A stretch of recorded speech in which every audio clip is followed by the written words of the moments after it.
It must be a virus, and it has to be transmitted by respiration. All that bird has to do is get within breathing distance of somebody, and pop goes the weasel.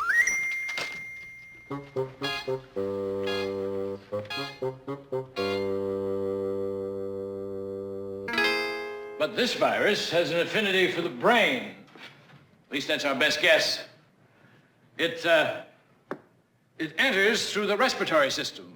But unlike other viruses, this little devil goes up the nasopharynx and enters the limbic system, that part of the brain that controls our behavior.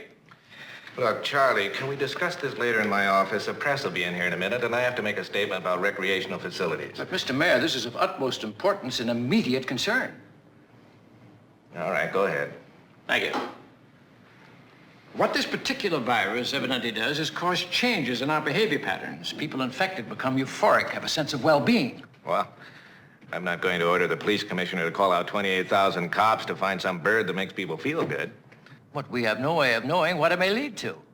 People could feel so good they'd quit their jobs, fly kites in Times Square, block traffic, stop voting. Stop voting? Get me the police commissioner. Has anybody in New York got it yet? Well, we don't know. Apparently the change is gradual during the incubation period. And then, according to the infected sailors I examined, just before it really starts to take hold, there's a sudden ringing in the ears, almost a musical sound.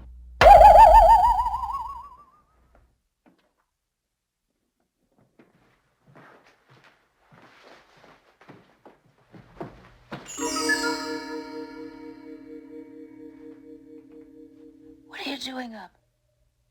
It's not even dark yet. I don't know. We'll go up on the roof and get some air. Air.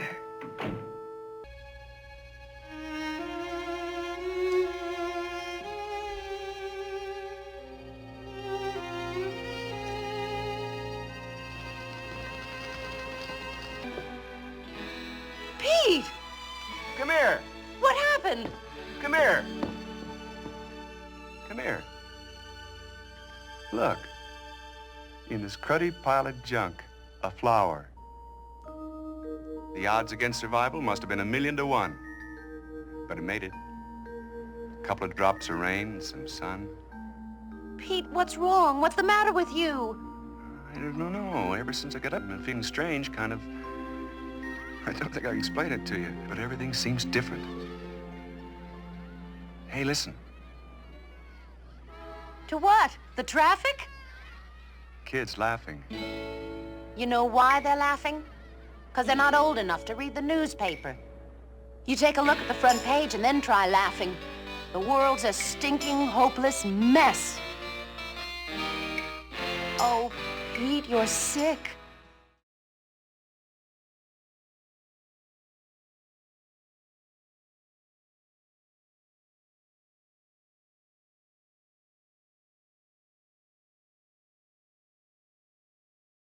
John Lilly once put it this way: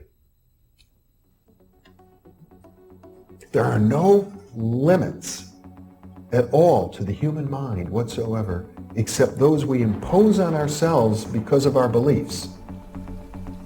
And those limits are also beliefs to be transcended. And that's a view that suggests that the possibilities of human transformation are virtually infinite. And we have no way of knowing the outer horizon of what it means to be human.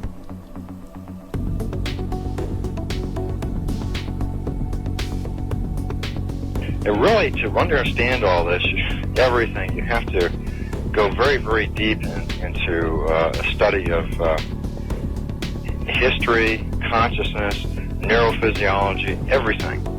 You have to be the supreme eclectic type of leaning, and you really have to be wanting to know who you are and what everything's about.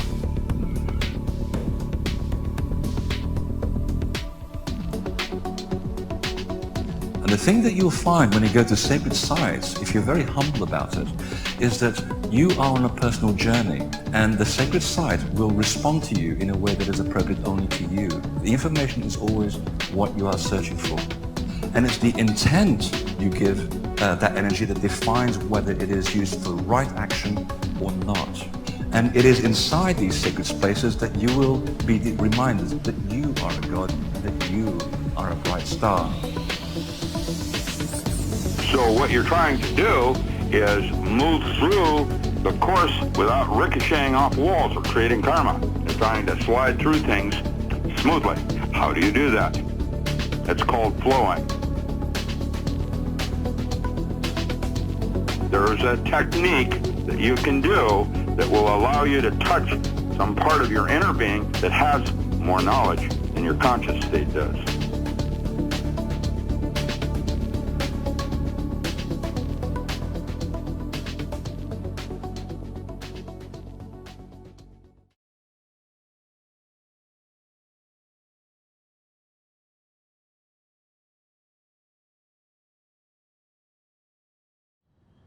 What are you trying to do here, Ella? I'm doing my job. Do you have any idea of the shitstorm you've gotten me into? We're just trying to get to the truth. I get it. But what you need to remember is that there's what people want to hear, there's what people want to believe, there's everything else, then there's the truth. And since when is that okay? I can't even believe you're saying this to me. The truth means responsibility, Arnie. Exactly, which is why everyone dreads it.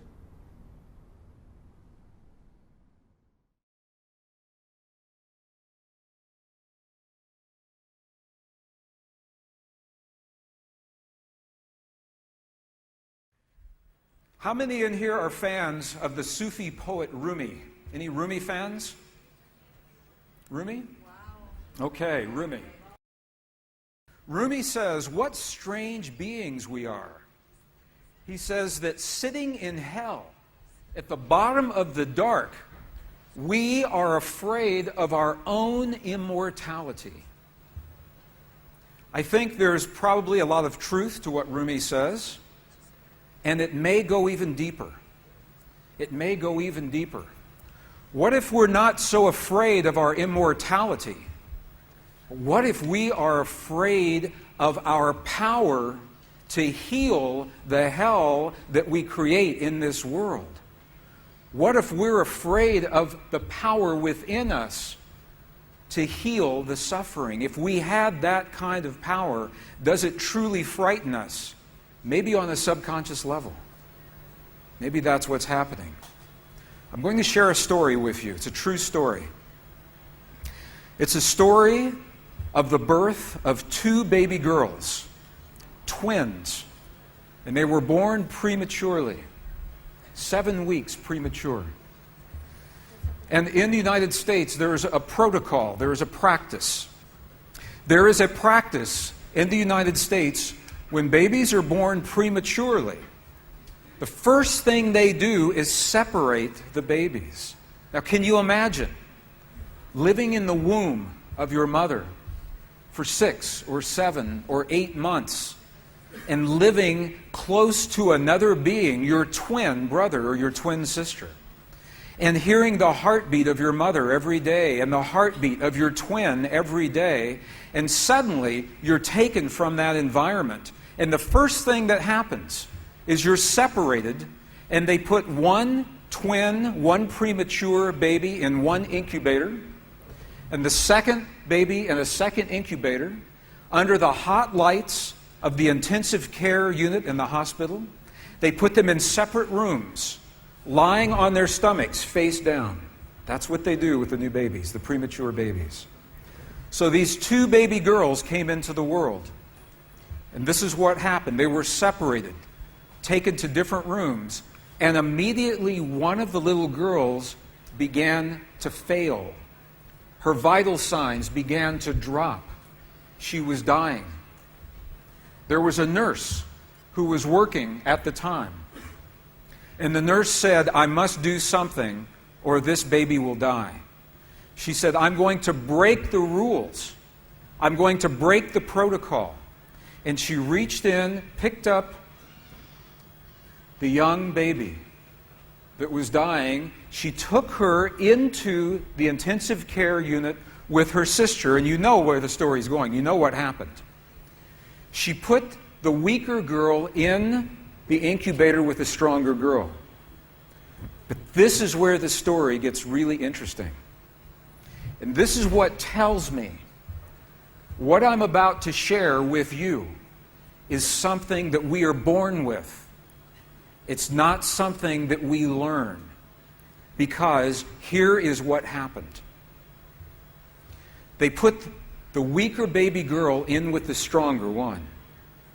And immediately the stronger one reached out with her arm and placed her arm around the shoulders of her baby sister. And the minute she did that, the instant she did that, her sister's vital signs stabilized. And she got stronger and stronger and stronger, and they both lived. Okay, can you feel that feeling? Can you feel that? See, I can see you're holding your heart. Some of you have tears in your eyes. Why? That feeling is a language. That feeling is a power that lives inside of your body. If I had walked onto this stage and said, now, have that feeling, it may have been hard to do. But you saw an image that gave you a reason for that feeling. You're still crying. It's a powerful story. It's a powerful image. It's true. And the two girls lived, and they're doing very well today. That feeling is something that does not happen in your mind. It happens in your heart. The image and the story went directly to your heart. It bypassed your mind. It bypassed the filters. It bypassed the logic, the questions, the conditioning, the judgment. It was just a feeling. Today, modern science is beginning to understand that that feeling that happens inside of our bodies has a direct effect on the stuff our world is made of, on the atoms and the molecules of our physical world.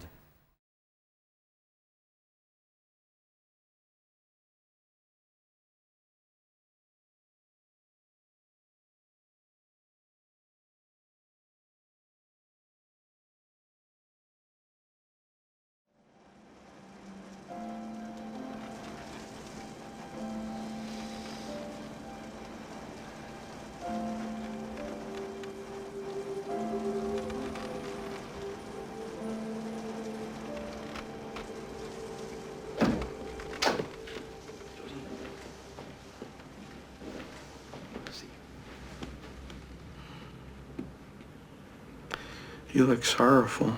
No. What's the matter? Can't think of any more tests to give me? How did you manage to get your pressure to come down? Oh, I found my pace. Simple thing, really. Hard to explain. Well, you figure I'm too thick? What I figure about you is that you're stalling. I'm not stalling, though. I'm waiting. For what? Reinforcements.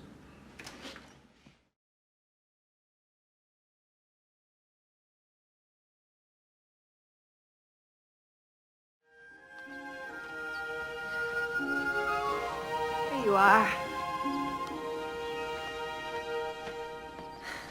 I knew I'd find you here. What are you working on? Dr. Ingall's coming tomorrow, and I just wanted to finish this up. Finish what? There's some possibilities. Hey, come sit by me.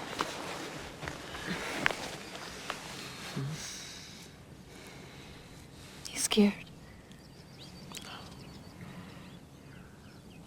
I wish I knew what you feel. Oh, you do? You've always known it, Lace. I'll show you. When your children were babies, how did you hold them?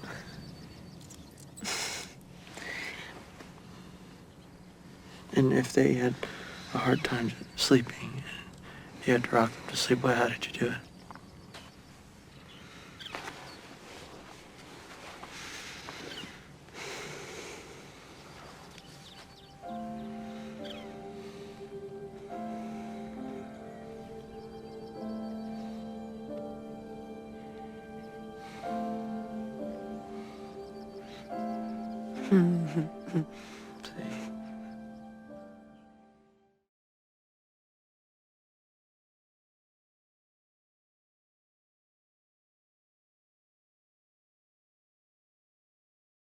But Charles, when we're looking at the nature and structure of time, there's so many threads to the fabric. There's our brain, there's our language, there's the structure of matter itself, and all of these various waveforms to which you referred. You seem to be implying that it's possible for human beings to get a grip on all of these things, to have a handle on all of these various facets using some very sophisticated version of systems theory, I That's think. the way the book had to be written, and it is that way, but that's a post hoc thing. The real way you get a handle on it is not through the intellect, but through the feelings. In other words, the poet grasps the world as a whole much more accurately and profoundly than the average scientist. That's what I'm really saying. And that the human being has to filter things through the heart, through the emotions, before the logic even gives assent to it. If you're talking with even a very intelligent man, if he or a woman, if he or she is against what you say emotionally, you can talk all night. The logic won't avail. So it's the emotions where the key to human development lies, rather than the intellect. Are you then going a step further and suggesting that if we can cultivate this emotional sensitivity to the rhythms and the cycles and patterns of time, that this may have practical benefit for us in our government, in our culture, in our businesses? Oh yes, it would eliminate fear, it would increase our intellect. For instance, you can train a dog through affection much better than you can train it through fear. Its intelligence will develop with affection. Everybody who has a dog knows that and loves them. And in making business decisions. Whereas with fear, which is the basis of present-day governments, thou shalt not do this. If you do this, you'll get a fine. If you don't pay this, we will much of the come after you. marketplace is it's all fear. Driven by fear as That's well. right. And what I'm saying is that fear is paralytic, and if you want to call it love, but not in a sentimental sense, like a cosmic power, is unfolding, is a blossoming effect. And that's what we need. Children, of course, immediately respond to that. We all know that. If you try fear, you'll just lock them up. Also, the feeble-minded, also people who tend to be neurotic or psychotic, they all respond negatively to fear. Would I be too crass to try and to push your argument in this direction, to say, let's No, suppose push away. you haven't heard me yet, but suppose I'm buying or selling stocks, bonds, commodities. I'm in the marketplace of the world. I'm in business. Would you recommend that I cultivate a sense of emotional relationship to the market, try and feel the group mind or what other people are doing, the cycles of time? Well, for one thing, the cycles could be calculated, but where I inculcate the emotion is when you're dealing with human beings. The stock market, of course, is a reflection of human beings, but it's not dealing directly with them. So I would say it was a misplaced analogy. But the stock market cycles can be studied, yes, indeed. But they go and turn back to emotional cycles, because when people lose faith in a business or in a given money, the stock market drops, even if the money still has value or the business has value. There's a psychological overlay on the stock market of emotion. What are the directions? We've talked about the further evolution of the human being, which seems sort of very lofty and really in a way spiritual. What are some of the other directions in which chronotopology, the discipline that you've named, is moving today? Well, getting teams together, choosing teams that can work well together, that have destiny patterns that would harmonize. You'd cut down very much on airplane accidents. Team building. Yes, team building, and putting those who are, even insurance companies have learned there are people who are accident prone. They don't know why, but they know it. And so you'd get maybe only one of these on a team. Don't put the majority of accident-prone people together on one team. And then you steer away events. This is the theory. You would actually steer away because the event is attracted to the type of destiny pattern of the person. You may have often wondered why the victims of many horrible crimes are usually, very often, very nice, innocent people. And the Hindu theory saying that they must have been very bad in some past life and therefore deserve this doesn't hold up. When you look at the cases, the victims usually are pitifully innocent, often naive. Well, when you see lightning going through a sky and it seems very zigzag, what it's actually doing is not zigzagging at all. It's finding the place of least resistance through the air. It's following a structure. So if a person has no resistance around them, then the evil lightning the will of somebody who's destructive can find them better. This is the theory.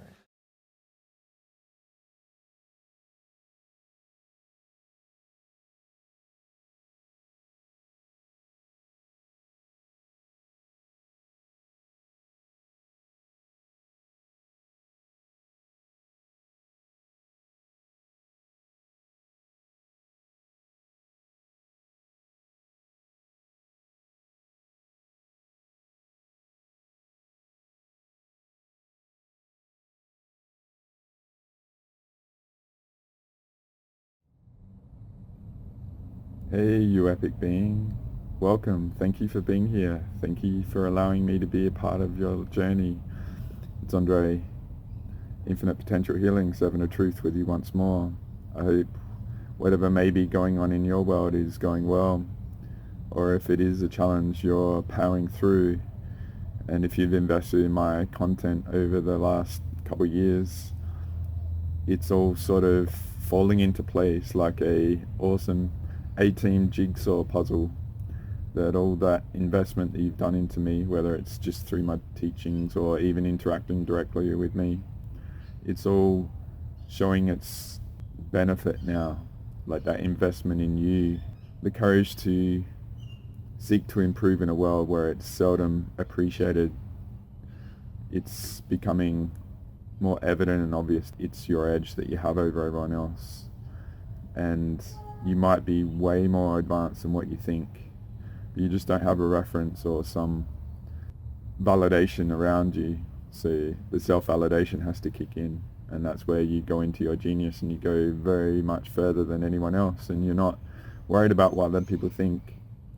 So this is going to be Emotional Mastery Part 9, and it's going to be a continuation on the last release I did, which was a few weeks ago now. Just had a very busy time with a lot of interesting things go on. There's been quite a few pretty epic solar flares, and I've been quite busy dealing with people and situations around me, and some interference as well. Mentioning interference, I've got a lot of mozzies around me at the moment, so if I'm a bit all over the place and editing and stuff, I'm probably going on some fun with them, alright? But I really hope whatever it is, wherever you are, whatever you're going through, you're finding strength from having the courage to pursue this path when very few people see value in it. So I want to continue in what I sort of offered in that last release. I don't know about you, but a few weeks seems like a lifetime ago, and there's been a lot going on for me. That last release, Part 8 in my Emotional Mastery series, based on how to transmute everything affecting us into a life force benefit. I sort of offered many variables of how we react, how our body works, and the emotional states and stuff, primarily based around appreciating that the effect of fear and love state on our body. It's not a love and infatuation sort of thing, it's a love state, alright? And I just allude to them because I'll probably look to be more focused on that specific topic in the future. I don't really like to talk about what I do in the future. I've still got other Crystal Skull videos, and that was back in May when I started doing them, and I got the inspiration in February, so it's always interesting what happens, and I just like to really go with the flow. But at the moment I really feel there's a huge opportunity to invest in our emotional mastery, but have some context of it, alright? And then how to employ one of our really epic technologies in our body, the ability to experience things and have an emotional effect, But then it's also about realizing that we can actually control and determine the effect of events around us, their impact on us, right? And so this video I want to get into some of the clips I alluded to and techniques of how to actually transmute everything to an actual benefit. So one of the things I meant to say in the last video, and it's something I've known for a while, but I don't think I've said it publicly, is say if you've really appreciated what I said about the invaders and the invasion on the big scale of our universe and the concept called pure source. So the triangle, an overlay over our universe, which is the invader sort of stuff, and the pure source circle metaphor that I do behind it, alright? And I don't really want to speak too much, I just want to offer those concepts. I've offered them many times in the past. But this is the big thing with those, alright, is when we appreciate that, and if you've gone through the Amplify the Echo series with the Ashiana stuff, relative to the invaders, they're not eternal, they're immortal, right? And immortal needs nourishment to maintain itself. They don't self-generate life force and nourishment and stuff, whereas eternal do, right? So we'll just use that sort of concept logic here to separate the life force harvesters, the ones that need nourishment from an external source to maintain themselves, which are the invaders, versus us, the organic, eternal sort of pure source souls that originate in this universe, that have never had a chance to experience the uncorrupted journey, which I've offered in my sovereignty declaration. So those of you that have employed that'll be an edge with how to do this as well. Because what I'm going to do here is just offer the very simple overview sort of concepts of how we honestly react to shocks, such as spooking and stuff, and the effect on our body, which I might even not get into now. I just want to offer the concepts so that you have the actual mozzies. So you have the actual mechanical concepts there that I can sort of build on, alright? So I'm not really wanting to make this too complicated. I want to, with all the clips at the start, I felt like I was going into full clip superstar DJ this time. Like I've obviously found some pretty cool content, and just in my own journey, in my own mastery, step back and, you know, go random on the keyboard to find some awesome teachers and teachings and stuff, and find some profound content. But what I'm wanting to offer by offering this pure source thing, I'll just show you the image while I'm here, alright? So this is the image I've made very simplistic relative to what I said. So just imagine there's the overlay of the triangle in the red in the front, and then there's the pure source behind it, alright? So the circle. Because I want to talk about that in some way in the future. It's not related to the emotional mastery at this point, but I've got a big issue with the collective, we are one sort of stuff. To me, it's all leading people into that one world order sort of thing, alright? People don't know where they're being led to. All roads are leading to the invaders sort of thing, and behind it is the pure source, alright? But what I'm getting to about this pure source, and why I'm wanting to bring this up relative to the emotional mastery, is if we go back to what I said about the invader immortal versus the organic pure source eternal beings, alright? Just remember they're uninvited guests in our universe, alright? They want to control and dominate us and use us as nourishment source or eliminate us, alright? So that might be quite terrifying on the emotional level and stuff and all that. I get it, alright? We're playing catch up. You know me, I've invested so much over the last 15 years in all these teachers and stuff like that. They've never come close to offering this. Why? Who are they? Where are they from? Alright? Who are they operating with, sort of thing? Alright? So why would they not want us to know this? Okay? But this is what it comes to relative to this emotional mastery stuff, right? Relative to how to transmute everything affecting us into a life force benefit. So just this big overall pure source concept and the invader, right? What I'm inviting is, in order for them to be here, they need our energy, okay? So if they're doing all these things in the world and the universe and that might be affecting us, just remember this. they're using our energy to do it, okay? Whether it's corrupted or not, they're needing our energy to affect us, okay? So if we look at that from a simplistic perspective, okay, then why do we allow us to go through things potentially in a negative way, particularly emotionally, if they're using our energy of our universe to affect us, right? Isn't that a distortion? Isn't that a definition of insanity on some level, right? So why do we allow it? It's our perspective of it, right? It's we feel inferior to it and all this sort of shit, all right? So just realize, like, potentially our body tech, organic to earth, pure source earth now, if you've connected and you've done the sovereignty declaration and accepted these concepts and of our pure source universe, potentially the metaphor, right, is that we're just like solar cells, and all this energy coming to us is actually an opportunity to charge ourselves up, all right? But if we've got the attitude that it's negative, then what do we do in our body? We self-actualize that, all right? It's our appreciation of, you know, the placebo, what we believe and stuff. We can create our own destiny, our own fate in all this stuff. But just see it from the energetic point of view. If we believe that what's coming at us is negative and toxic and all that, what do we do when we get hit by it? Potentially we go into fear and we get a energetic cost because we've got that baggage associated to everything coming at us. So I just wanted to drop this concept because it's pretty profound, alright? Everything going on in our universe, these invaders are using our energy of our universe to do all the stuff that they're doing. They're reliant on gaining it. And so going into the fear, it's a bit like the Monster Zeke sort of stuff, right? Milking us and all that sort of stuff. When in actual fact, we can, if we have that perspective of that possibility just in the background, maybe all this stuff is like a benefit, right? How do we transmute it, okay? And so this part 8, part 9, and maybe whatever I do in the future, I might just, what I'm wanting to do is offer some of the big concepts and the mechanics of stuff and offer some pretty cool other clips, right?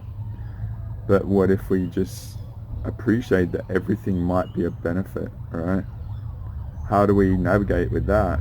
I'm not saying just like open the heart and accept everything coming at us. Like the whole open the heart concept is like, is your heart the most sacred area of your body? Why would you open it, allow it to be a free-for-all? In my sovereignty declarations and what I've done for the last 2 years, I've told everyone to encrypt it. We thought 12D was enough relative to Asher. 12D was a massive setup for failure. That's why the minimum is 22D that I operate with now, because that's come through maybe 100 GSF missions in the last 16 months, all right, of chipping away, working out what's going on, reverse engineering it, appreciating that we're superior in this universe. And the invaders need us to be in a box below 12D, below 15D sort of thing. So I'll just go to the other image of the Awakening Journey Challenge quick.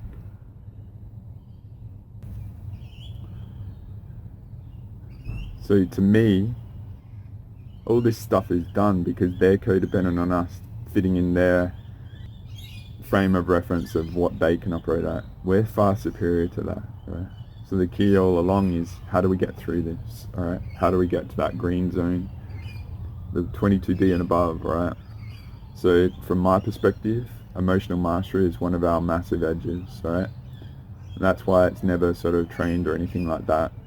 And that's why, you know, to actually appreciate that you can actually master your emotions and stuff like that, it's going to be a huge edge. And I would offer right now, and what might be going on in your life now that's motivated you, inspired you to go out and seek content like this, it's an incredibly rich time to employ the variables in our world that might be going on, that might be affecting us, as instruments to take your emotional mastery to another level, right? Because at the end of the day, if you're able to emotionally master yourself in anything, do you think it's going to be an edge or a hindrance? I would offer it's an edge, right? So I'll just show you another image. This is an image I've shown many times over a year or two now. But just take the above is like, say you're in fear. All the unknown, is red, okay? If you're unhealed, unmasterful of your emotional state, you feel inadequate and all this sort of stuff, all right?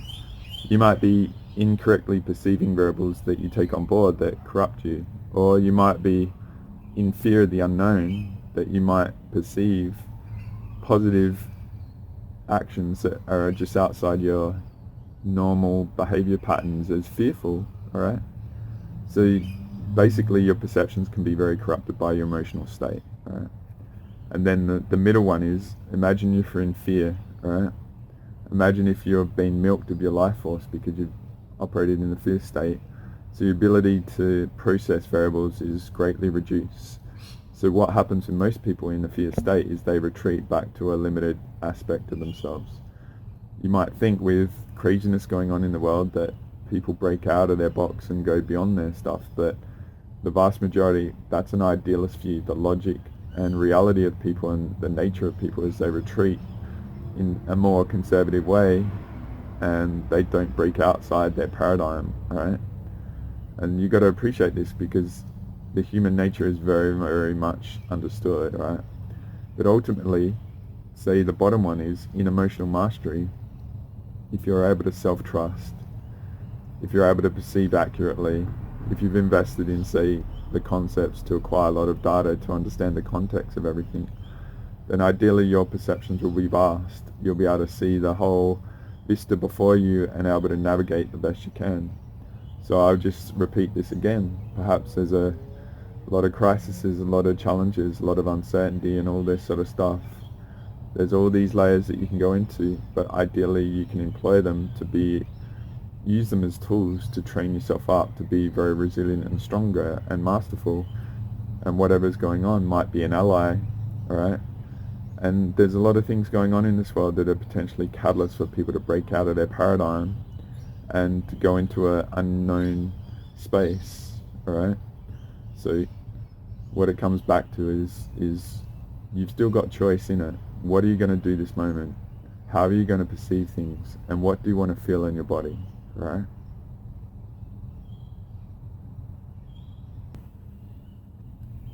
So one of the big things I'm on about is context, all right?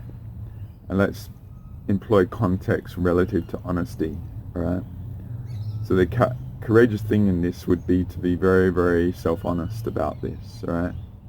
And if you're, oh yeah, I'm so great at emotional mastery, and then you're like, yep, the tiniest little spooking thing happens, all right? Your context about yourself is distorted, all right? And so if you're based on a foundation of falsehood, where would you navigate, all right? You might miss the opportunities by not appreciating yourself, but then there's lack, all right? If you think you're hopeless and all this sort of shit, then the same outcome.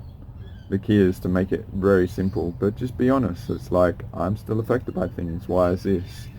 And I'm not really going to get into the influences at the moment, but there's a lot, obviously.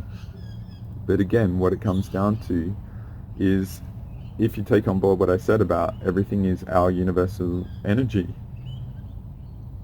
how are you interpreting that? How are you allowing it to permeate through your body and stuff like that? In the last video I talked about being burnt, all right? And that very potent focus of heat on a small region of your body, you can actually slow down in your attitude to things, and your emotional state is not your intellect, like the clips I say, all right? If you're able to feel your body, and then you're able to spread the impact of that over a greater region, then the trauma to a little surface area isn't as intense, and the burning might be reduced, all right? So I'm not, like I said, I'm not recommending going out and burning yourself, but just realize, like, your body's acquisition of that energy in the form of heat, all right, can be mitigated in different ways, all right? Same thing with emotions, all right?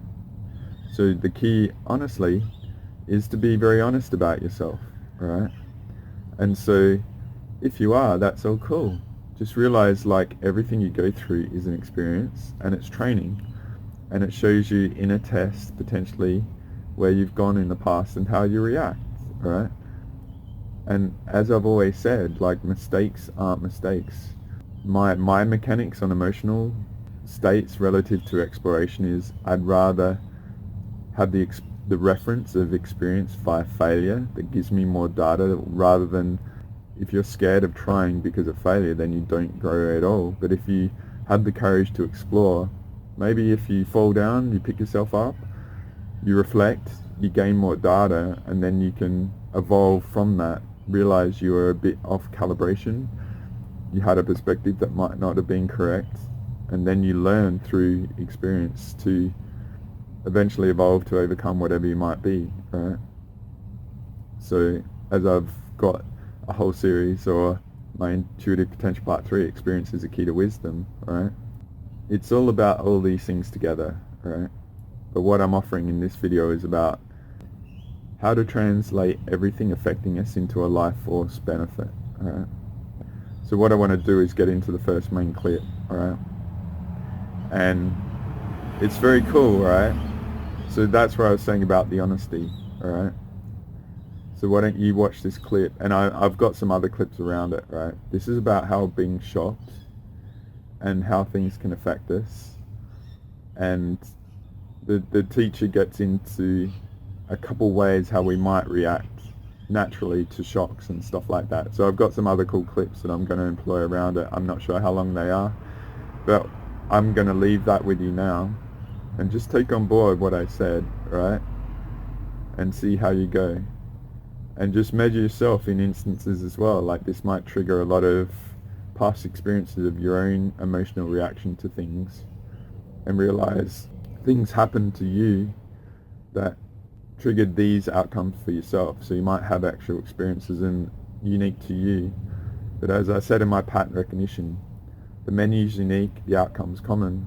The variables for us individually are unique, but the mechanics of us as humans relative to our education and our body and our nutrition and stuff might be common, and so that's how we can employ this to ourselves, right?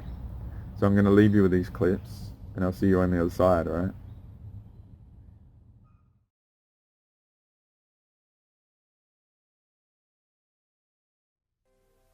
Hello and welcome again. I'm Jeffrey Mishlove, back with George Leonard in our further explorations of awakening the energies of the body. Welcome again, George. Thanks. It's good to be here again. Mm-hmm.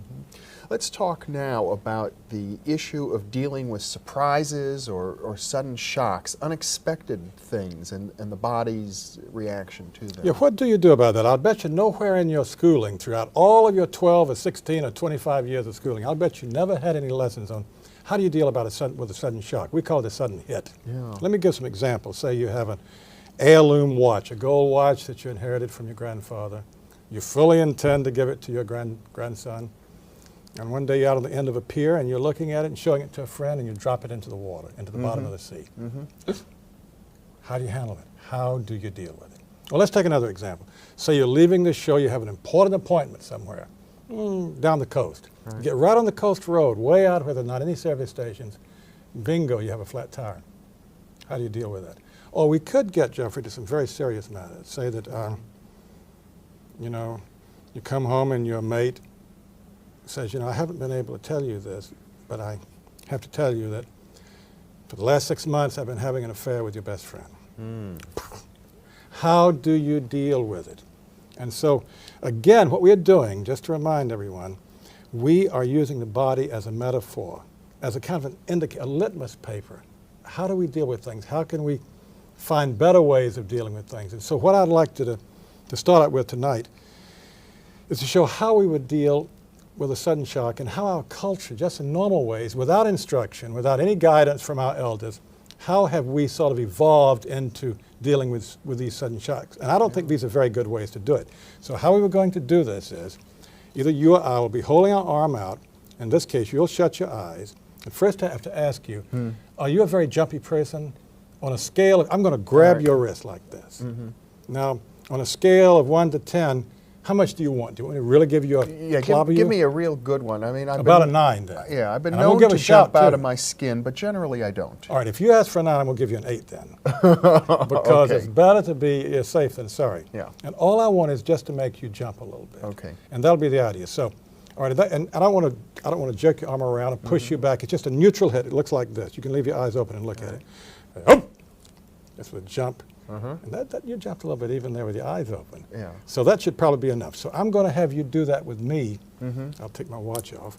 I'll have you do that with me 3 different ways, and I'll show you, these are not the ways that we're going to recommend, but I'm going to show you the ways that our culture, people in our culture, normally react to sudden shocks. And you can just see, do any of these possibly apply to you? Okay, and I want you to grab me and then hold on real tight with both hands. With both hands. Don't let go. One from each side. And since I've done this a lot, I have a fairly labile nervous system, but I've gotten accustomed to it. So Yeah. since I've done it a number of times, you can give me a 9 or 10. All right. So I'll shut my eyes and don't tell me when you're going to do it. Just wait a moment. And then I'm going to react, and you, Jeffrey, continue to hang in there. All right. Okay? All right, I shut my eyes. I hold it out. Okay.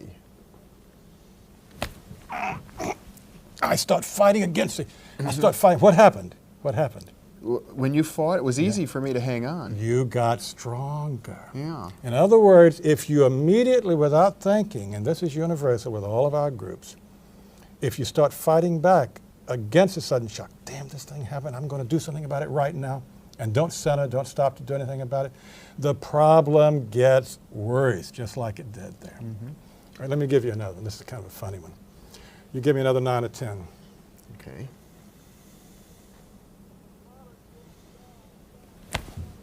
Oh no, not again, God, God, not again, why me, not again. In other words, the victim, the victim person. Right. Okay, but what if the problem, what if you're a sadist? Well, actually, if you play the victim, you get to be a victim, you draw in more and more sudden hits, more attacks, and so forth. Yeah. But let me give you a third way, and this is rather significant, especially for us men in our culture, in this here culture. Okay.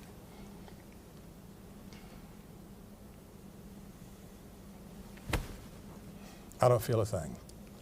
I don't feel anything. Nothing's happening to me. I don't feel a thing. Does that seem familiar? Denial. Yeah, denial. Yeah. And that perhaps is the most insidious one of all. I don't feel anything. How many of us men have been taught we can handle everything? We're not supposed to show emotions. We're not supposed to show feelings. And listen, if I don't feel anything, you see, the thing is that when you hit me, say, what you're doing is symbolizing this sudden hit in life.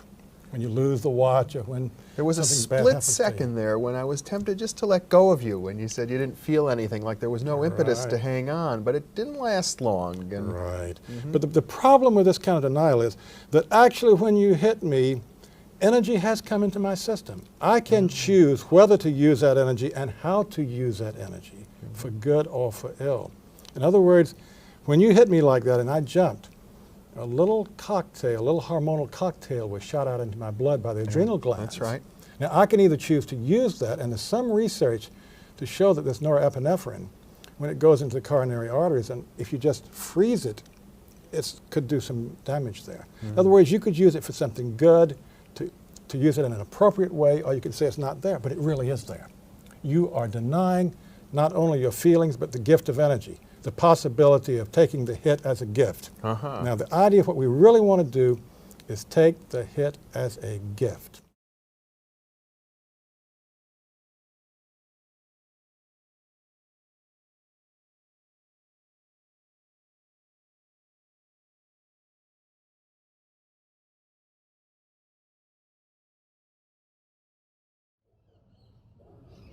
Welcome back.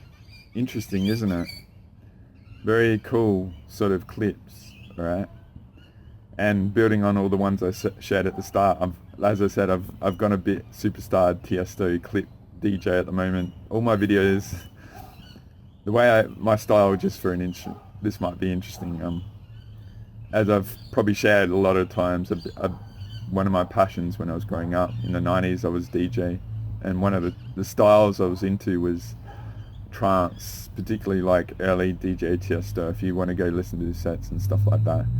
So the whole thing about trance was not about putting you into a drug state or anything, but it's about a journey sort of thing, and a trance is like in a zone, like, so there's ups and downs, like peak music, and then there's chill out music and stuff. It just, the idea is to take you on a journey and stuff. So my whole thing of doing my video is just imagine I'm like expressing my DJ aspect here and putting all the clips of warming up the set and then getting into the zone and stuff like that. So I'm definitely anti-cliche in this world. I'm not here about contorting to an individual's attention span and stuff like that. I'm actually trying to break it, if anything, and help you engage that.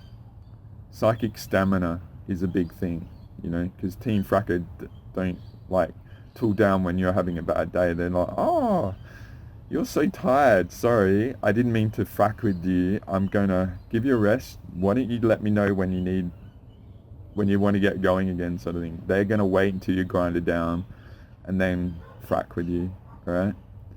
I'll just show an image, I've shown it many times, but I'll show it again. This is the ups and downs that we potentially go through, and it's a metaphor of our emotional state, alright? So as I'm offering is like the content I sort of try and offer is to help you expand your attention span. I did Emotional Mastery Part 5, which is all about passion, and if you're really passionate about this stuff, it won't be a cost, alright? But if you're, you know, it's just interesting what people go through and what they've allowed, and as I said in the last one about nutrition and stuff, and emotional mastery is about, honestly, it's not about suppressing emotions and stuff, it's more about why you need to go through it, right? So in that Emotional Mastery Part 5, all about passion, is you can engage a passion state to power you through anything, right? And so what I do is deliberate in many respects with all the clips and the length and all that sort of stuff to help people break open their paradigm sort of thing, because the potential and solutions for this world and stuff are probably just in the unknown, right? So with the world is and stuff, to me, like psychic stamina and ability to focus is going to be an edge when most people have none, right? And for a myriad of reasons they've been influenced and all that sort of stuff, but still in it. And what I'm offering in this theme is we can still have a choice, and we can still have a state that we want to occupy in our body no matter what, right? So this video, I want to get into the main clip, the second main section of clips. And that first clip was pretty cool, right? And there was some stereotypical sort of things, and that's all cool. I'll just say one thing with guys, right?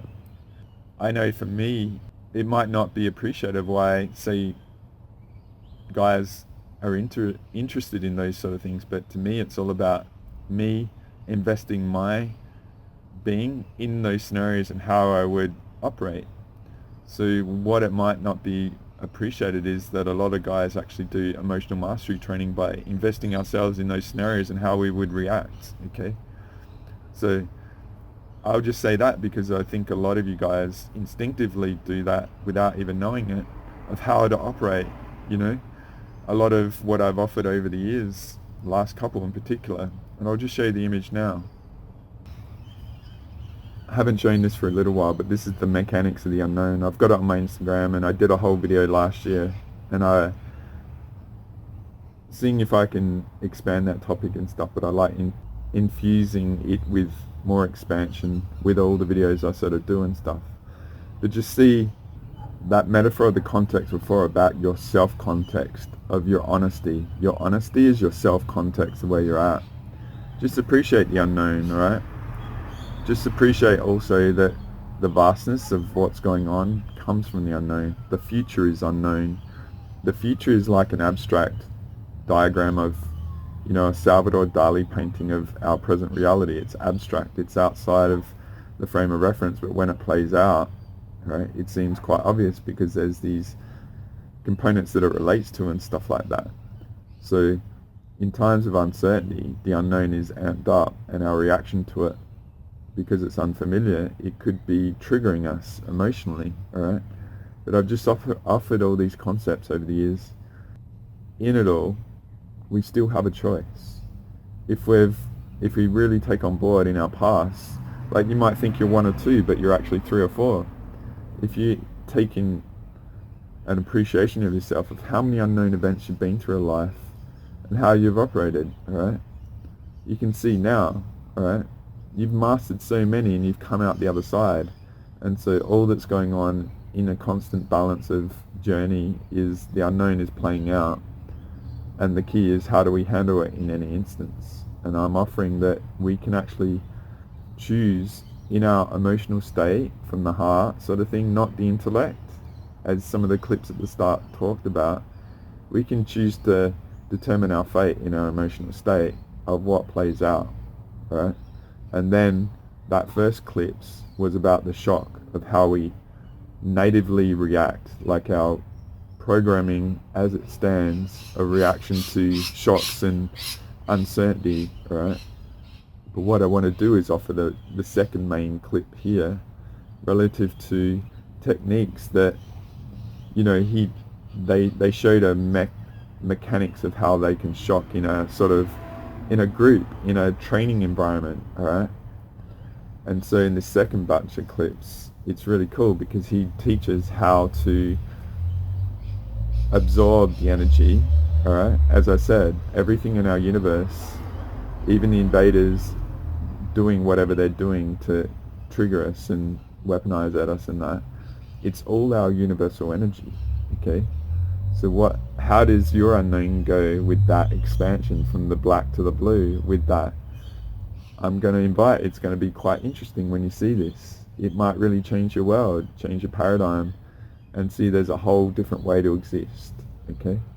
So I've got a few clips again, and I'm not sure what I'll show because it depends on what YouTube allows me and all that sort of stuff. So what I'm going to do is offer the main clip, and I'll offer some other clips potentially that will be really good teachings in parallel to this. And I'll see you on the other side.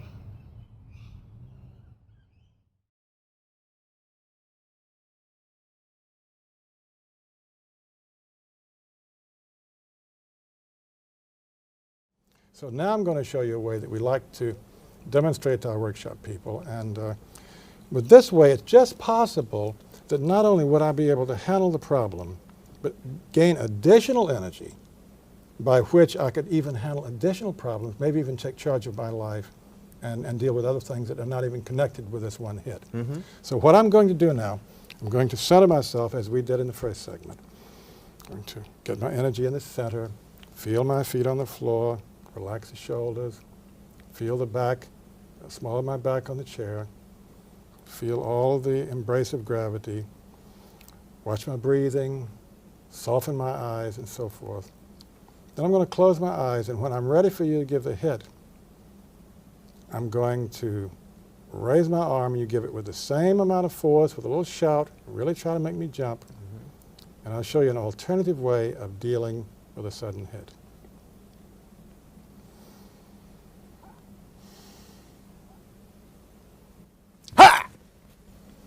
Okay, open my eyes. Now I'll start describing exactly what I'm feeling. Okay, it was really quite a shock. The left side of my face seemed to tighten up. Continue to hang in there. All right. Left side of my face tightened up. I feel pressure in my left shoulder. I felt a little jump. My left shoulder raised.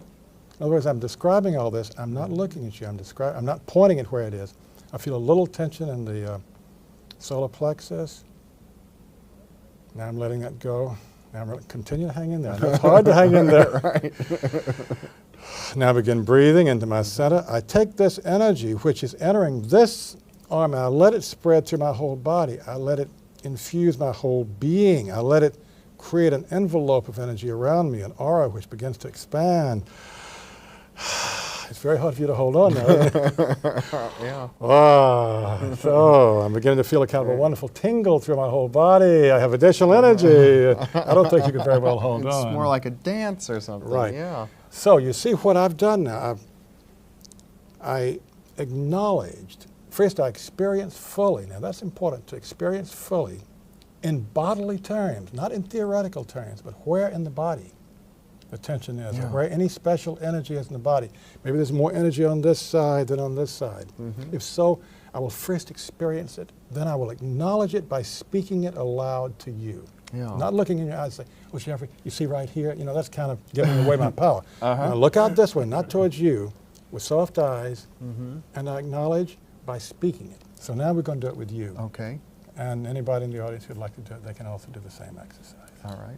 So balance yourself and center yourself. You might touch your center. And you still want about a 8 or 9, right? Okay. You asked for it. All right, a 6. All right, and feel your back on the small of your back on the chair, your buttocks sitting, the firmness on the bottom of your thighs, your feet firmly on the floor. Relaxing your shoulders, let your shoulders melt downward. I'm getting in touch with these incredible feelings we had last time. Right, the energy. Sometimes just simply by being balanced and centered and letting the energy flow down through you, you have almost a change of context where what once felt tension, you begin to feel relaxation. So you'll get totally relaxed, and then when you really feel centered, let your arm rise, and I will give you the sudden hit, the gift of energy. Somehow I lost it there. Come on, get back down with eyes closed. Okay. Move it over slightly.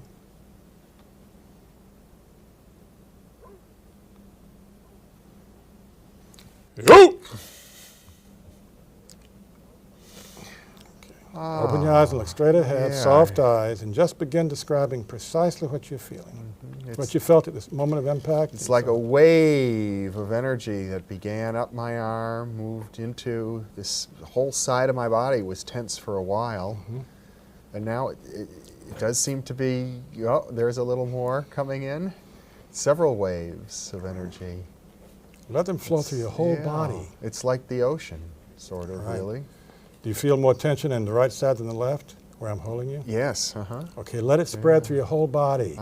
That's right. Open your fingers. Open the fingers of your right hand. Expand. Let the fingers open wide. Breathe deeply. All the way down the abdomen. Take big, huge breaths. Let that energy spread through your whole body. Good. And move around. It's sort of like swimming in the ocean now. Right. Yeah. Okay, and when you've had enough, just tap my hand and I'll let you go. Okay, well, I'm enjoying this. It's a gift of energy, really. Right. Yeah. Keep it coming. All right. Oh, that's very good. Yeah. Okay, now just open your arms like this. Embrace the world. Oh. And what do you feel? Right. I feel a sense of fullness, a sense of wholeness, a sense of aliveness. It's like that energy from you was not a threat. At first I was threatened and frightened. Now it feels like a gift. In other words, what you felt, what you've experienced now is that this sudden blow, which could have been taken as something very negative, was transformed into something else. You change the context, you change the way in which you weave that experience together. Context means, as we said last time, to weave together. Of course, you helped me relax through it a little more. I'm giving you advice, but that's the way you deal. Now, the point is that as we do that physically with your body, this is simply a metaphor. Nobody is going to be there to hit you like this. And do it. But probably sometime between now and next month, could be a little thing, but we all have sudden hits. Unexpected things happen. And you really can use this exercise. In other words, nobody's grabbing your arm, but when it happens, you can start breathing. You say, wait a minute, that really is a blow. I'm not denying it. I'm not fighting back. I'm first experiencing it. And to experience it through your body is a first step in dealing with it. Once you experience it through your body, you don't have to acknowledge it to somebody else. If somebody else is there who's a sympathetic soul, please do so. But you can still do this by acknowledging it to yourself. This really did hurt. This was a deep blow. This was a serious professional blow. Something terrible happened, say, even on this show, one of the cameras broke. Say that happened in the has happened, yes. In the middle of a show. You know, you're not going to, maybe you would acknowledge it to the audience. That would be an interesting way of handling it. But at least acknowledge it to yourself. Experience. Your breath is a little shorter. And that sudden blow did send extra adrenaline into your bloodstream. It's up to you. You can choose how to use it. The key seems to be relaxing into it. Right, go toward it and acknowledge it. And then realize that any kind of blow can be, it is energy. If you'll acknowledge it as this kind of key energy, then it can be transformed into any number of things, into further good works, be acknowledged into, anger can turn to the indignation out of which comes a great work. Many great works of writing.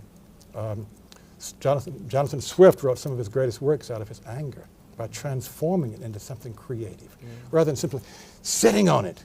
And that's a denial, just to sit on your anger and just everything happens to me, that kind of thing. So this, it turns out, is one of our most useful exercises. And we've done a number of surveys with people who've taken our workshops.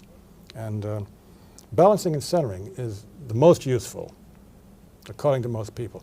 But close on the heels of that is this exercise. And almost every workshop in which we've given this exercise, within a week or so, somebody has written to us and told us how they actually used it in their life. It seems as if this is, in some sense, a metaphor for the whole philosophy of nonviolent resistance. It certainly is one of them, yes. Another, of course, is blending, which we talked about last time, that is coming around and looking at the problem from the attacker's viewpoint. But this is not necessarily an attacker. This is just something that might happen to you. You might have a fender bender, an accident. How can you transform that into something good? Well, you can. And you know, how many great men or great women have, in their lives, had their life transformed for the good by some terrible mishap, like President Roosevelt. Franklin Roosevelt was a vapid young Groton Harvard boy, rich, spoiled, no good, and he had an attack of polio. And courageously, out of that, came a new man, compassionate for the rest of the world, with tremendous energy to do good, and became one of our very greatest presidents. And I would imagine, George, that when you feel prepared, that you've had these opportunities to rehearse handling sudden surprise, handling shock in your life, you're a little bit more willing to take risks. Exactly. You're willing to take risks because things can be transformed, even the things we call negative. And especially if they're sudden and come in at you like that, they are energy entering your system. I just have to keep repeating that because it's such a useful concept, and it can be transformed into something good. Not that we want to go out seeking sudden hits, but they will inevitably come, and then they can be transformed. And in the earlier segment, we did transformation of pain to positive energy. And that's one of the basic principles of our work. And it really requires the concept of key energy, that almost anything can be converted into energy. Then that energy can be converted, it's a medium of conversion, into all sorts of good works, or good things, or fun times in your life.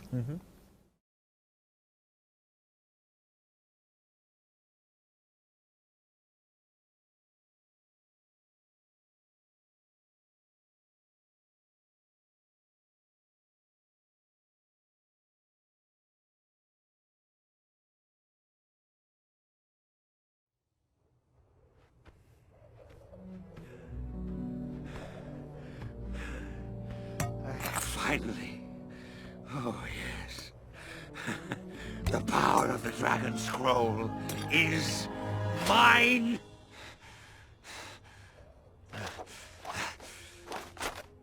It's nothing.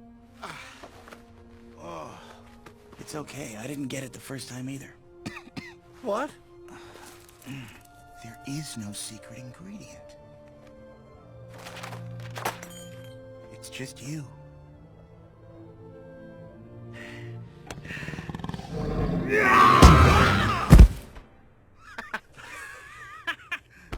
Stop it! Oh, I'm gonna pee.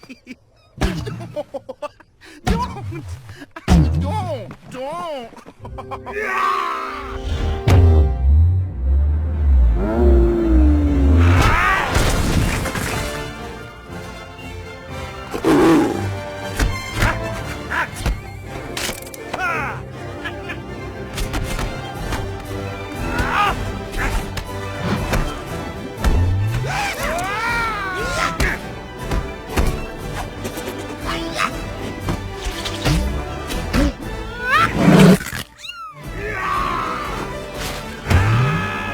Oh.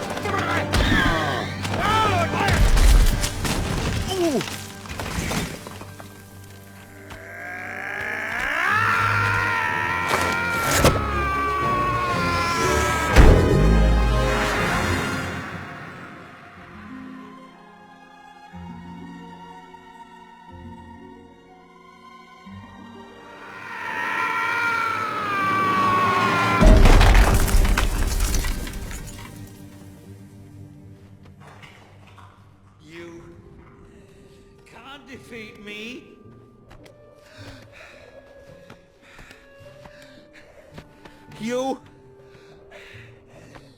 just a big, fat panda. I'm not a big fat panda. I'm the big fat panda. The whooshy finger hold. Oh, you know this hold. You're bluffing. You're bluffing! Shifu didn't teach you that. Nope. I figured it out. Skadoosh.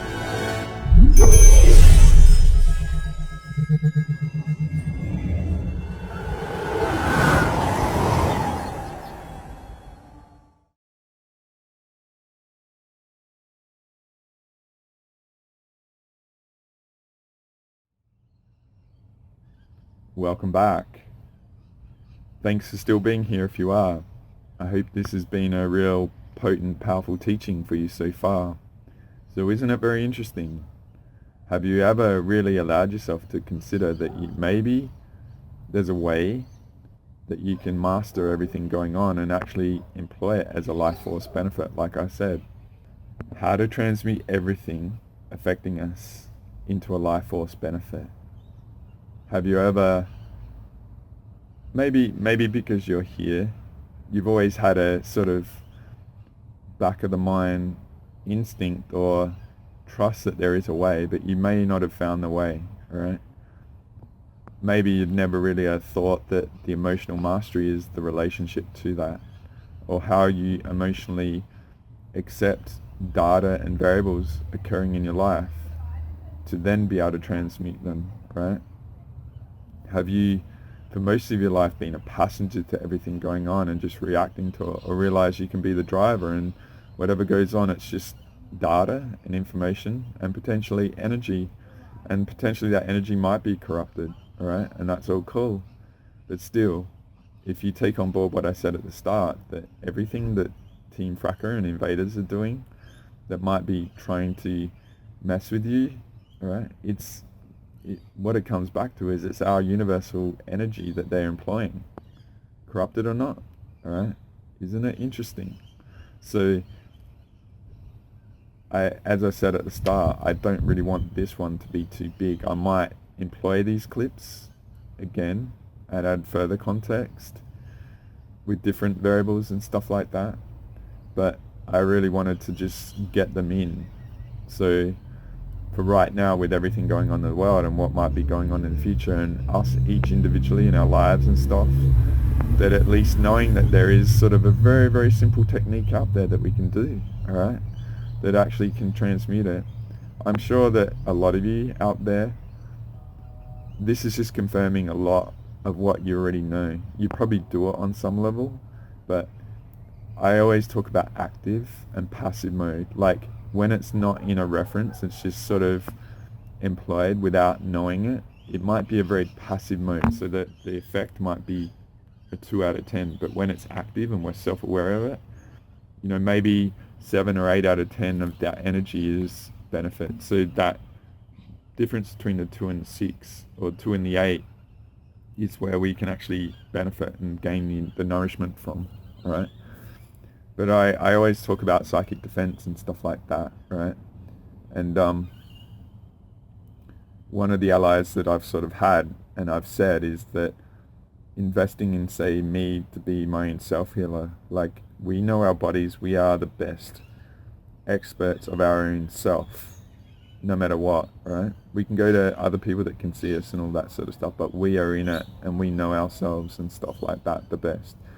So for me, as you know, I've said many times, it took me a long time to accept myself as a healer, that I could heal myself, let alone invest in other people and have them have the honor of people valuing me and seeking me as an ally to help them get through stuff. And then what I've said about that, and if you go back to our Intuitive Potential Part 2, I introduced someone called Malcolm Gladwell, and I talked about 2 books. The main one I talked in that Part 2 was a book called Blink, about trusting your gut. But there's another book that he wrote that was very profound for me, called Outliers, and he just found experts and masters and geniuses and stuff like that. And the common, when he investigated most of these people, right, one of the common variables that he found in these people is they invested 10,000 hours into their craft, right? Whether it was, say, Michael Jordan or a pianist, like a concert pianist, or he gets into Steve Jobs and stuff like that in that book. And it's very high level in the narrative. It's not, you know, some of the people he gets into you might not agree with, but it's just their data and their environment and their lives and stuff. But, you know, a lot of people that say, for instance, I talk about Michael Jordan in The Last Dance as being mystical training. But you go and watch that, and every time he did a practice, he brought his A game. He practiced harder every practice than his games and stuff. And the Chicago Bulls that he was playing with, they all worked very hard in their practice to have the success they had. But when he went to the games, it looked easy and stuff.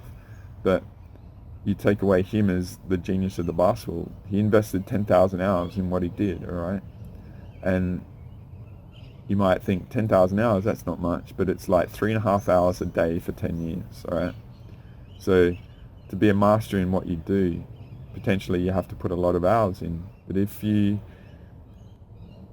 emotional attitude to them, like I love what I do because this is bringing about benefit and growth and stuff like that. One of the things I've done is invest a lot of hours into my healing and stuff like that. And getting to what I'm trying to say here is that a lot of this sort of energy absorption sort of stuff, I was able to drop my fear guard, like defense, because I built the trust in myself. My self-context was, I went through a lot, but I learned a lot through that. And then I learned how to undo what was going on. And then it's been that expansion of the unknown these last couple of years and all that stuff. But getting to it, it's the investing in me being my own healer and myself has allowed me to get to this level where I'm at. And I'm just trying to offer that here to inspire you guys to get into it. You know, like when I do my sessions and stuff, I give a recording of about 25-30 minutes. It's pretty rough, but it's designed to be rough so it sparks your genius of the basic mechanics of what I've learned, how to do what I do, because it's quite straightforward. And emotional mastery, right, is potentially affected by the unhygienic, energetic nature of our reality, right? And so if those of you out there that have invested in pranic healing when I've said it, all right, and to me it's not about adding symbols or layers or anything, it's about clearing the shit out of us, all right? So energetic hygiene is a huge ally to, you know, navigating this world and stuff like that.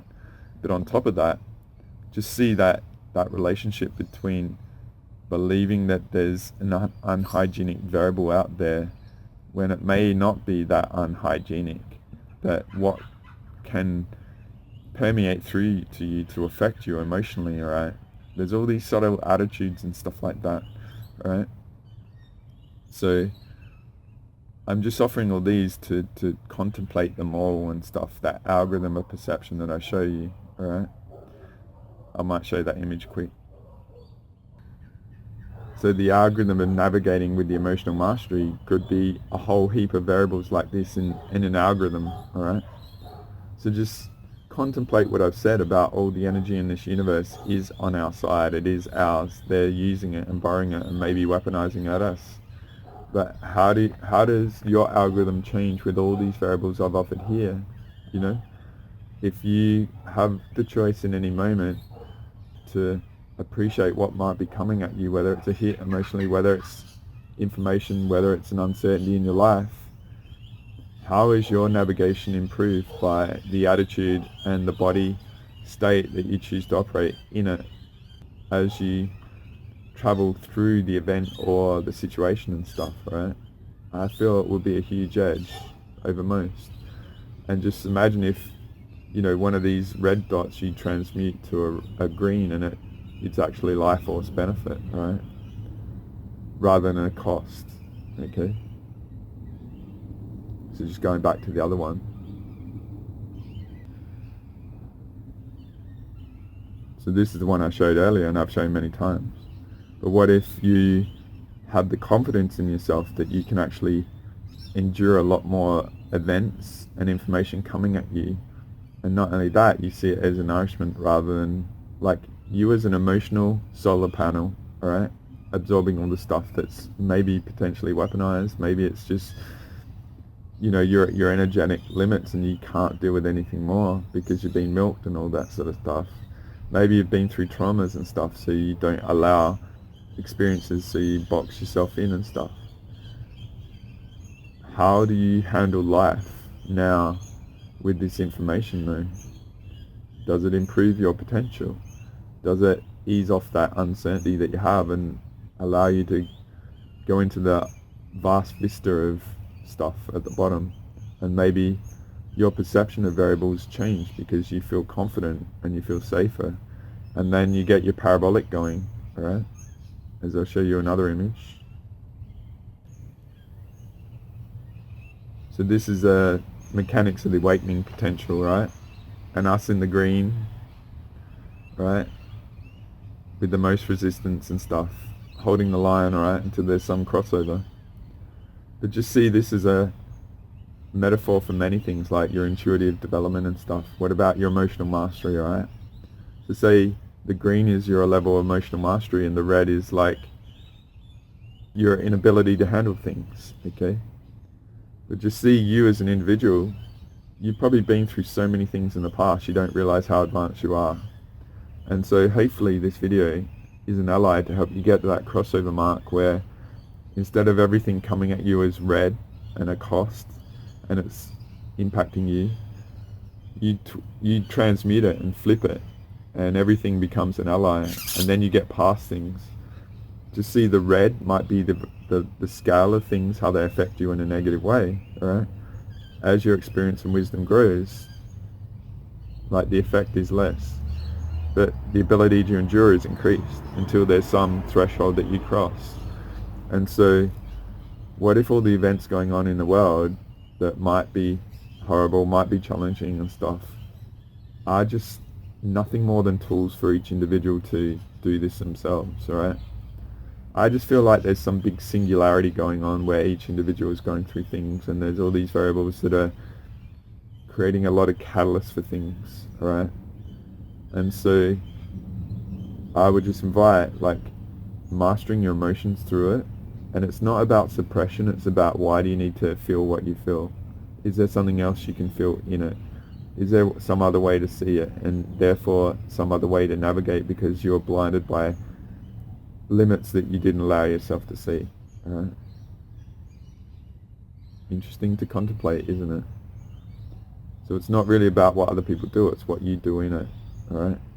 Then who are you a match to, despite everything going on? Alright?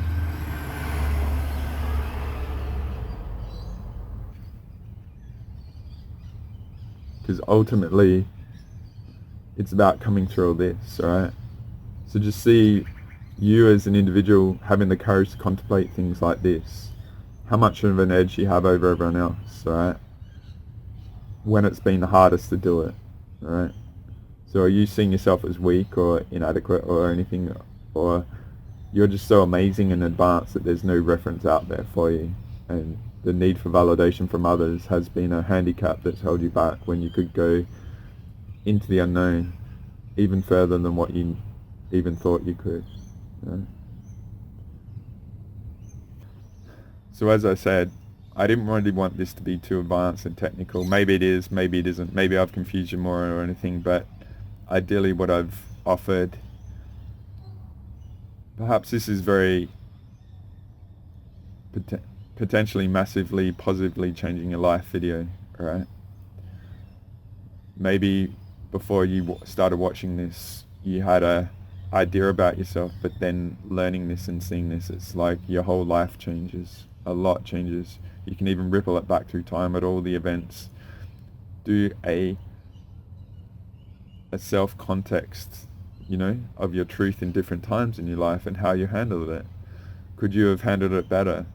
Or were you doing the best you could at that time relative to all you knew? Because this sort of information is just not easy to find.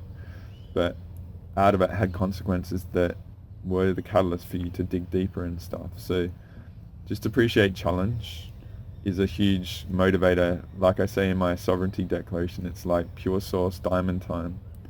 maybe all the challenges you're going through is your catalyst to the pressure to transmute you into a pure source diamond, and you don't know what's going on out there might be the catalyst for other people.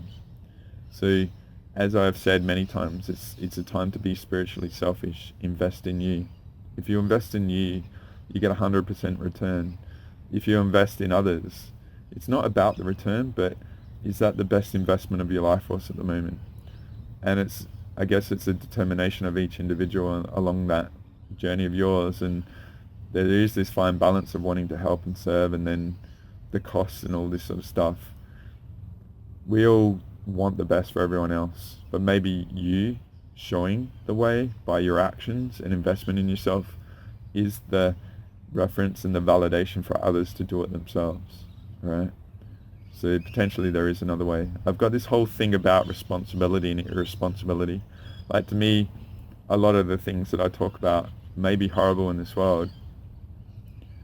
You know, if you realize when you go to parties or anything like that, to me, like, people wanting to go to parties and you know, consume recreational substances that get them in altered states, it's all about, comes back to people want to be irresponsible, right? A vast majority want that downtime to be irresponsible and not have the responsibility of being a good person and stuff like that. But so a lot of that, despite all the high level stuff I say, because the irresponsibility is there, the heavy hand sort of comes in, right? So I would invite, like, part of, say, me, it's like, I appreciate that responsibility. It sucks to be the responsible one all the time and stuff like that, but I guess out of this, it's all about the very efficient navigation of life and stuff like that. So to me, I feel like if I embody that higher level responsibility and say my principles of existence and stuff, all the consequences aren't there, because I'm not here to cause harm and stuff like that. I'm not here to be a cost on others. I'm here to be harmonious. And you know, that image of the slalom image at the start of the intro and stuff is about navigating through our lives, not causing the most consequence, but also ideally having allies and stuff that want to do the right thing by us and stuff. Just the chaos and challenges going on, you're going to see a lot of truth about people, and maybe it's not what you want to see, all right? So then again, it comes about, from my perspective, just being spiritually selfish, and it's not about being, you know, like screwing over your fellow man and stuff. It's just about investing all that energy and nourishment into you, because who knows what you might be if you do that, when in other times you might have wanted to invest in other people and stuff like that. So maybe I'll just leave this here, all right? There's a lot more I can probably say on all these things, but what I wanted to do is just offer those two main clips and really show you that there is a very simple and elegant way of how to transmute everything affecting us into a life force benefit, potentially. Sure, there's things to worry about and all this sort of stuff, but I really want you right now to know that there is a very simple and elegant mechanics of how to do that. That's the big first step here. And so, you know, if you take away the concepts that I've offered in these, then you can do them with other people. You can test people. If you're in spiritual groups and stuff like that, maybe you're a leader of a group, you can do it with the fellow participants in that group, right? And do it as a training exercise to show people there is a way, all right? It's not hard, okay? You can do it on your partner and all this sort of stuff, all right? So to me, all truths, when you have the context, are very elegant and simple, right? The tough thing is to find the context of what the truth is. So be brutally honest, that's the self-context, all right? So what I'll do is I'll just leave this here now, right? And as I said, I may build upon this in the future. I may do it a bit more thorough, a bit more tougher, a bit more horrible with the truths, the horrible truth of our universe sort of thing, as Ram Dass says. But the key right now to me is to get this across, that there is very simple and elegant techniques that we can all embody in ourselves of how to navigate this world, and that actually employ what's going on, a bit like our human body technology, emotional solar panel tech, to absorb emotional energy, right? To redeploy it as our benefit rather than a cost, right? So what it does is hopefully be an ally to you in navigating this world of everything going on, right? To be an edge over the rest, to have an endurance and psychic stamina in spite of everything, right? So I really hope this is a very potent ally for you. It's been a few weeks, and I'm sorry about that. There's been a lot go on, and I've been doing my best and doing a lot with a lot of people in a lot of trouble and stuff, and it's been a real privilege and honor for you guys to seek me out, as always. It's an interesting world, and there's a lot going on, and for those of you that have invested in my content over the last couple of years, I really hope it's coming to the fore. That investment has been an enormous benefit for you, and all that subconscious stuff that has been absorbed, it's coming up, and you're able to navigate this world better than any other time. But if you've invested in it, then it's being a huge ally in navigating these uncertain times, which unfortunately is probably going to go even more uncertain. So offering this content now, I hope, will be a huge edge for enduring everything that's to unfold, right? So I thank you for being here. Thank you for allowing me to be a part of this. I hope you get a lot from this. And until next time, guys, lots of love. The Brat from Down Under out.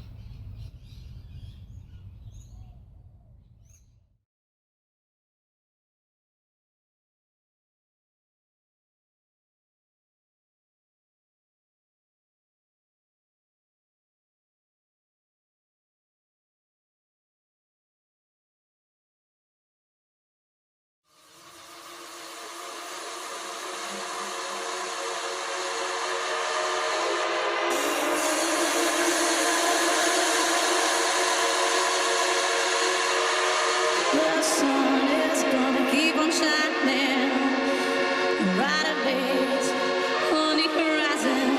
My love for you always keep on rising. Everything's gonna be alright tonight. Oh yeah, my love for you is gonna keep on rising. The sun's gonna keep on shining, bright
slamming in December, heading for the city lights. 975, we're sharing each other, nearer than farther. The scent of the lemon drips from your eyes. We are the people that rule the world, what's running in every boy and girl, all rejoicing in the world. Take me now, we can drive, we live in adventure, love in the summer, follow the sun tonight, reminiscing of the times of life. For each every other, the feeling is stronger. Shock hit 11, got lost in your eyes. Can't do why when I think you're gonna leave me, but I know I try. Are you gonna leave me now? Can't you be believing now? Can't do why when I think you're gonna leave me, but I know I try. Are you gonna leave me now? Can't you be believing now? Can you remember in human eyes? It was to where we'd energize, lie in the sand and visualize like it's 75 again. We are the people that rule the world, what's running in every boy and girl, all rejoicing in the world. Take me now, we can drive. Can't do why when I think you're gonna leave me, but I know I try. Are you gonna leave me now? Can't you be believing now? Can't do why when I think you're gonna leave me, but I know I try.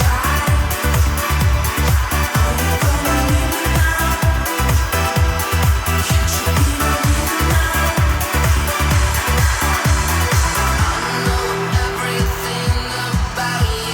I know everything about you, know everything about me, know everything about us. I know everything about you, know everything about me, know everything about us. Can't do why when I think you're gonna leave me, but I know I try. Are you gonna leave me now? Can't you be believing now? Can't do why when I think you're gonna leave me, but I know I try. Are you gonna leave me now? Can't you be believing now?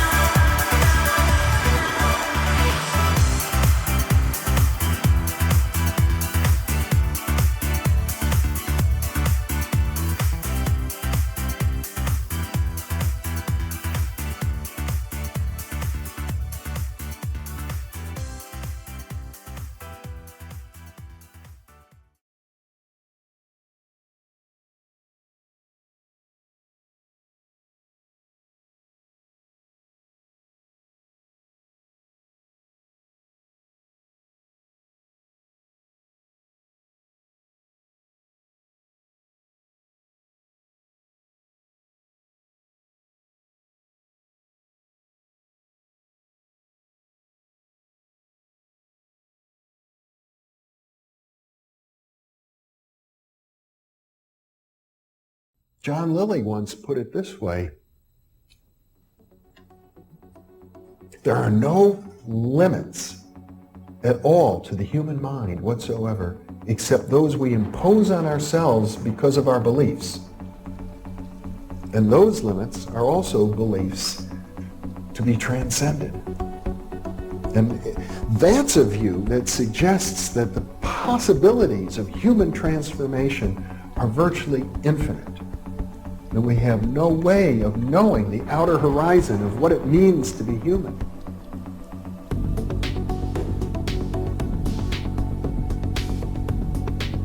And really, to understand all this, everything, you have to go very, very deep into a study of history, consciousness, neurophysiology, everything. You have to be the supreme eclectic type of leaning, and you really have to be wanting to know who you are and what everything's about.